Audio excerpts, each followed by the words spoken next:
So there are two parts to your thinking brain. There's the problem solver and the protector. So let's talk about the problem solver. So the role of the problem solver is to listen to your emotional brain. Your emotional brain wants you to be safe and it wants you to be fulfilled. And when you're not meeting your needs, or when you're in a situation that doesn't feel okay in some way, it will send signals via sensations, symptoms, and emotions.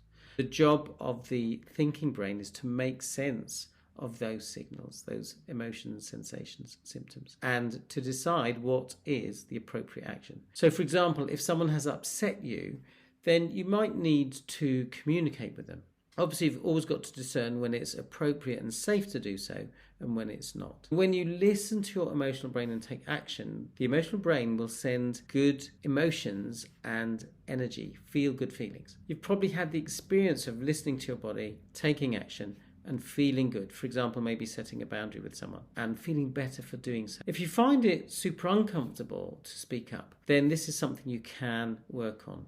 Start small if necessary and find other ways of discharging those stuck emotions, sensations and symptoms. Because if we don't discharge them, get stuck in the body. An example of that is maybe someone says or does something, you feel a lump in your throat. That's something I would experience sometimes. Sometimes I've experienced discomfort in my belly or tension in my neck and shoulders. And I can really notice, or have noticed, that it's really drained my energy. And by identifying the emotions that I'm experiencing and taking action, including some of the following steps, it's created a shift, a discharge of those emotions, and I felt energetically better as a result.